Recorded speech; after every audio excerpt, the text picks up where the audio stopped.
For more than 60 years, Clint Eastwood has been one of the most recognizable faces in Hollywood. Generations of movie fans grew up watching him on the big screen. Some remember him as the quiet cowboy with a poncho and a cigar. Others remember the tough San Francisco cop who stared down criminals and delivered one of the most famous lines in movie history. But now, at 95 years old, Clint Eastwood has done something that few people expected. He recorded a message. Not a movie scene. Not a speech at an awards show. This one felt different. According to people close to him, Eastwood sat down quietly and recorded what many believe may be his final message to the fans who supported him for decades.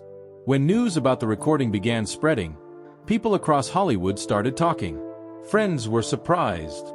Family members were surprised. Even people who had worked with him for years were caught off guard. Clint Eastwood was never the kind of man who talked about retirement. For most of his life, he simply kept moving forward. One film after another. One project after another. While other actors slowed down in their 60s or 70s, Eastwood kept directing films into his 80s and 90s. Crew members who worked with him often said he arrived on set earlier than people half his age. That's why this moment feels different. At 95, Clint Eastwood appears to be making a decision that shocked even the people closest to him. For the first time, the man who built his career playing characters who never back down may finally be preparing to say goodbye. But the question many fans are asking is simple. Why now? Why would someone who spent his entire life working suddenly step away? To understand the real reason, you have to go all the way back to the beginning. Long before the fame. Long before the movie sets. Long before millions of people around the world knew his name. Because the story of Clint Eastwood didn't start in Hollywood. It started with a quiet kid who had no idea that one day he would become one of the most legendary figures in the history of film. Clint Eastwood was born in San Francisco, California. America was going through a difficult time. The Great Depression had already shaken the country, and many families were struggling just to get by. Eastwood's family was no different. His father, Clint Eastwood Sr., worked different jobs trying to support the family. Work wasn't always steady, which meant the family moved often. Sometimes they packed up and relocated to new towns in search of better opportunities. For young Clint, this meant constantly being the new kid, new school, new classmates, new neighborhood. People who knew him as a boy often described him the same way, quiet and reserved. He wasn't the loud kid in the classroom. He didn't try to be the center of attention. In fact, many people said he seemed shy. At the time, nobody would have guessed that this quiet boy would one day become one of the most famous actors in the world. Growing up in California gave Eastwood a love for the outdoors. He enjoyed swimming, fishing, and spending time outside whenever he could. These simple activities became a big part of his childhood. But life wasn't always smooth. School didn't always hold his attention. Eastwood was known to get into trouble now and then, and his grades weren't exactly impressive. He eventually attended Oakland Technical High School, but like many teenagers at the time, he was more interested in working and figuring out his future than sitting in a classroom. After leaving school, Eastwood took whatever jobs he could find. Over the next several years, he worked a surprising number of different jobs. He wasn't chasing fame. He was simply trying to make a living. At different times he worked as a lifeguard, a grocery store clerk, a forest firefighter, a golf caddy, a steel worker. None of these jobs had anything to do with acting. Hollywood wasn't part of the plan. But something interesting happened during this time. People began noticing his appearance. Eastwood was tall, strong, and had a natural presence that stood out in a crowd. Friends sometimes joked that he looked like a movie star. At first, he didn't take those comments seriously. Acting felt like a distant world. Something for other people. But fate has a strange way of opening doors. In the early 1950s, during the time of the Korean War, Eastwood was drafted into the United States Army. He was stationed at Fort Ord in California. During this period, he worked as a swimming instructor. While serving, he met several people who had connections to the entertainment industry. Some of them encouraged him to consider trying acting. They believed his height, voice, and presence could work well on screen. At first, Eastwood wasn't sure, but eventually curiosity got the better of him. After leaving the military, he decided to give Hollywood a chance. He drove to Los Angeles and began looking for opportunities. What he found instead was rejection. A lot of rejection. When Clint Eastwood first arrived in Hollywood, the road ahead looked anything but promising. He began going to auditions, hoping someone might give him a chance. At the time, the film industry was controlled by major studios, and actors usually had to sign contracts before getting steady work. Eastwood managed to land a contract with Universal Pictures. For a young man trying to break into movies, this seemed like a huge opportunity. But the excitement didn't last long. Studio executives watched his early performances and quickly formed an opinion about him. Some thought his acting felt stiff. Others believed he lacked the kind of personality that audiences would connect with. One executive reportedly said he talked too slowly. Another claimed his teeth were too big. Within a short time, the studio decided to drop him. Just like that, his first real opportunity in Hollywood was gone. For many people, that kind of rejection would have ended the dream. But Eastwood didn't quit. Instead, he kept searching for small roles wherever he could find them. During the 1950s, he appeared in minor parts in several films and television shows. Most of these roles were so small that audiences barely noticed him. Sometimes he only had a few lines. Sometimes he appeared for only a few seconds. Years passed this way. Hollywood still didn't see him as a future star. Then something finally changed. In 1958, Eastwood landed a role in the television western series Rawhide. The show followed a group of cattle drivers moving herds across the American West. Eastwood played a character named Rowdy Yates, a young cowboy who worked alongside the trail boss. At first, the role didn't seem like anything special. But week after week, millions of Americans tuned in to watch the show. And they began noticing Clint Eastwood. He had a calm presence on screen. He didn't talk too much. He didn't need to. His style was simple and natural, and audiences started connecting with that quiet confidence. The show became one of the most popular westerns on television. For the first time in his life, Clint Eastwood had steady work as an actor. He spent nearly 7 years on Rawhide. During that time, he learned something incredibly important about the film industry. He watched directors work. He studied how scenes were filmed. He paid attention to lighting, camera angles, and storytelling. Without realizing it, he was slowly preparing for a future that would go far beyond acting. But another unexpected opportunity was about to appear. An offer from a young Italian director who wanted to make a Western film. At the time, no one in Hollywood took the project seriously. The director's name was Sergio Leone, and the film he wanted Eastwood to star in would completely change his life. By the early 1960s, Clint Eastwood had spent several years working on the TV series Rawhide. The show was popular, and it gave him steady work. But there was a problem. Eastwood felt stuck. Television schedules were demanding. Episodes were filmed quickly, and there wasn't much room to grow as an actor. After a while, he started thinking about the future. He didn't want to spend his entire career playing the same character. Then something unusual happened. A script arrived from Europe. It came from a relatively unknown Italian director named Sergio Leone. Leone was planning to make a Western film, but not the kind Hollywood was used to. His version would be rougher, quieter, and much more intense. The film was called A Fistful of Dollars.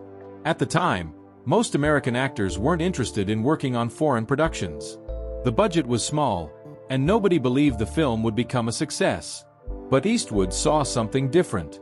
He liked the simplicity of the character. The man in the story barely spoke. He moved slowly, watched everything around him, and let his actions do most of the talking. It felt natural to Eastwood. So he accepted the role. In 1964, he traveled to Spain and Italy to film the movie. The experience was very different from Hollywood. The sets were smaller, the budget was tight, and many of the actors spoke different languages. But Leone had a clear vision. He dressed Eastwood in a poncho, gave him a cigar, and told him to keep his movements slow and deliberate. The character didn't even have a real name. People simply called him the man with no name. When A Fistful of Dollars was released in Europe, something surprising happened. Audiences loved it. The film style felt fresh and gritty. The quiet gunslinger played by Eastwood quickly became a mysterious and unforgettable figure. Leone followed the success with 2 more films. First came for a few dollars more. Then came the film that would become legendary. The Good, the Bad, and the Ugly. Together, the three movies became known as the Dollars Trilogy. When the films finally reached American audiences, Clint Eastwood's life changed overnight. The quiet television actor from Rawhide had suddenly become a global star. The poncho, the squint, the cigar. Everything about the character became iconic. Hollywood, which once doubted him, was now paying close attention. Clint Eastwood had arrived, but his biggest role was still waiting. By the late 1960s, Clint Eastwood had become one of the most recognizable actors in Western films. But he wasn't interested in repeating the same role forever. He wanted something different, something modern, something that would push his career in a new direction. That opportunity came in 1971 with the film Dirty Harry. In the movie, Eastwood played a tough San Francisco police inspector named Harry Callahan. Callahan was nothing like the quiet Western gunfighters Eastwood had played before. He was direct, blunt, and completely fearless when facing dangerous criminals. The film followed Callahan as he hunted a ruthless killer terrorizing the city. Unlike traditional movie cops, Callahan didn't worry much about rules or public opinion. His only concern was stopping criminals before they hurt innocent people. One scene in particular became famous around the world. After confronting a wounded bank robber, Callahan points his gun and calmly asks, "Do you feel lucky?" The moment became one of the most quoted lines in movie history. But not everyone loved the film. Some critics argued that the character promoted violence or ignored the legal system. The movie sparked heated debates across newspapers and television shows. Yet audiences packed theaters. They loved the character's confidence and toughness. The success of Dirty Harry led to several sequels, turning Harry Callahan into one of the most famous characters in cinema. For Eastwood, the role did something important. It proved he could move beyond westerns and succeed in modern action films. Now he wasn't just a western star. He was one of the biggest actors in Hollywood. But Eastwood had another idea quietly growing in the back of his mind. He didn't just want to act. He wanted to tell stories his own way. And that meant stepping behind the camera. By the early 1970s, Clint Eastwood had something many actors never achieve: complete control over his career. He had become a major star. Studios trusted him to bring audiences into theaters. But instead of simply accepting bigger acting roles, Eastwood began thinking about directing. To some people in Hollywood, the idea seemed strange. Actors sometimes tried directing, but it didn't always work. Many failed after their first attempt. Eastwood didn't make a big announcement. He simply started doing the work. In 1971, he directed his first film. People who worked with him quickly noticed something unusual about his style. He wasn't loud on set. He didn't shout instructions. He kept things calm and focused. Crew members often said Eastwood preferred to shoot scenes with very few takes. If an actor delivered a strong performance the first time, he was happy to move on. Over the years, his reputation as a director grew stronger.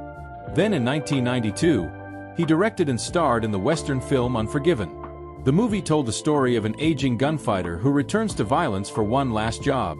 But unlike traditional Westerns, this film showed the darker side of the old frontier. Violence had consequences. Heroes weren't perfect. The film received massive praise from critics. At the Academy Awards, Unforgiven won Best Picture. Clint Eastwood won the Oscar for Best Director. For someone once told he wasn't talented enough for Hollywood, the moment carried a powerful message. But Eastwood wasn't finished. More than a decade later, he directed another emotional film called $1 Million Baby. The movie followed the story of a determined female boxer and the aging trainer who believed in her. The film struck a deep emotional chord with audiences. At the Academy Awards, it won Best Picture once again. Eastwood won another Best Director Oscar. By this point, something had become very clear. Clint Eastwood wasn't just a movie star. He had quietly become one of the most respected filmmakers in Hollywood. And somehow, even as the years passed, he showed no signs of slowing down. While Clint Eastwood spent decades in the spotlight, he always tried to keep parts of his personal life out of the public eye. Unlike many Hollywood celebrities who constantly appeared in interviews or headlines, Eastwood preferred a quieter life away from cameras. When he wasn't working on a film set, He often chose to spend his time in peaceful places along the California coast. One place that became especially important to him was Carmel by the Sea. The small seaside town is known for its beautiful beaches, art galleries, and relaxed atmosphere. Eastwood fell in love with the area and eventually made it his home. But his connection to Carmel went even further than that. In the 1980s, the town faced several local issues involving development and city regulations. Eastwood became frustrated with some of the decisions being made by local leaders. Instead of simply complaining about it, he did something unexpected. He decided to run for mayor. In 1986, Clint Eastwood ran for mayor of Carmel by the Sea. To many people's surprise, he won the election. For 2 years, he served as the town's mayor, focusing on improving public spaces and supporting local businesses. Residents often described him as calm, approachable, and surprisingly practical in his leadership. Even though politics was only a short chapter in his life, it showed another side of Eastwood. He wasn't just a movie star. He was someone who cared about the community where he lived. At the same time, his personal life was often complicated. Over the years, Eastwood had several relationships and marriages. His family eventually grew quite large, with multiple children from different relationships. Despite the complicated family tree, many of his children have spoken about their respect for him and the way he encouraged independence. Eastwood rarely talked publicly about his private life. When reporters asked personal questions, he usually answered briefly or changed the subject. Friends say he always preferred focusing on work rather than attention, and work was something he never stopped doing. While most actors eventually slowed down with age, Clint Eastwood seemed determined to keep going. Even as he entered his 70s and 80s, he continued directing films at a pace that surprised many people in the industry. But what shocked Hollywood the most was what he did in his 90s. Most people retire long before they reach 90. But Clint Eastwood has never followed the usual rules. Even after turning 80, he continued directing films and sometimes starring in them as well. Crew members who worked with him often told the same story. He arrived early, he worked fast, and he rarely wasted time. While many directors spent hours debating small details, Eastwood preferred to trust his instincts and keep moving forward. Actors appreciated this approach because it created a relaxed environment on set. In 2018, when Eastwood was already 88 years old, he directed and starred in the film The Mule. The movie told the story of an elderly man who unknowingly becomes involved in a dangerous drug trafficking operation. Eastwood played the main character himself, bringing both humor and sadness to the role. Many fans were amazed. Here was a man approaching 90 years old who was still carrying an entire film as the lead actor. Then in 2021, he returned to the big screen again in Cry Macho. The film followed an aging rodeo star who takes on the job of bringing a troubled boy home from Mexico. The story focused on aging, regret, and the idea of second chances. Some viewers felt the film reflected parts of Eastwood's own life. His character spoke about growing older and understanding that strength doesn't last forever. Still, Eastwood continued working. Many people in Hollywood assumed he would keep directing for years. That's why what happened next caught everyone off guard. Because at 95 years old, Clint Eastwood made a quiet decision that even his closest friends didn't see coming. Sometime recently, Clint Eastwood reportedly recorded a private message for his fans. It wasn't filmed on a big stage. There were no flashing cameras. No Hollywood event. According to people familiar with the moment, Eastwood simply sat down and spoke honestly. The message was calm, thoughtful, and personal. He talked about his long journey in the film industry and the incredible number of people he had worked with over the years. Directors, actors, writers, crew members. All the people who helped bring his films to life. He also spoke about the fans. For more than 6 decades, audiences around the world watched his movies. They bought tickets, quoted his lines, and supported the stories he helped create. Eastwood reportedly expressed deep gratitude for that support. But something else in the message caught people's attention. His tone felt like a farewell. Not a dramatic goodbye. Just a quiet acknowledgement that time moves forward for everyone. People who heard about the message said it surprised even members of his family. Clint Eastwood was never someone who talked about endings. He had always been known for looking toward the next project, the next film, the next story. But now, at 95, it sounded like he might finally be preparing to close the chapter on one of the longest careers in Hollywood history. Once the news began spreading, fans started asking the same question. Why now? At 95 years old, Clint Eastwood has lived a life that very few people could ever imagine. More than 60 years in Hollywood. Dozens of films as an actor. Dozens more as a director. Characters that became part of movie history. From the mysterious gunslinger in The Good, the Bad and the Ugly to the tough detective in Dirty Harry, Eastwood created roles that audiences will never forget. But filmmaking is demanding work. Directing a movie requires long days, careful planning, and constant focus. Even for someone with incredible discipline, age eventually becomes a factor. People close to Eastwood say he still has the same determination he always had. But at 95, he may simply feel that the time has come to slow down. Another reason could be family. Over the years, his children and grandchildren have become an important part of his life. After decades spent on movie sets around the world, the idea of spending more quiet time with family may hold greater meaning. There is also something else about Clint Eastwood that has always defined him. Independence. Throughout his entire career, he made decisions on his own terms. When Hollywood doubted him, he proved them wrong. When people expected him to follow trends, he created his own path. So if Clint Eastwood decides that it's time to say goodbye, it will likely happen the same way he lived his career. Quietly. Without drama. Just a simple decision from a man who spent his life doing things his own way. And even if he steps away from filmmaking, one thing is certain. The legacy of Clint Eastwood will remain one of the most powerful and enduring stories Hollywood has ever seen.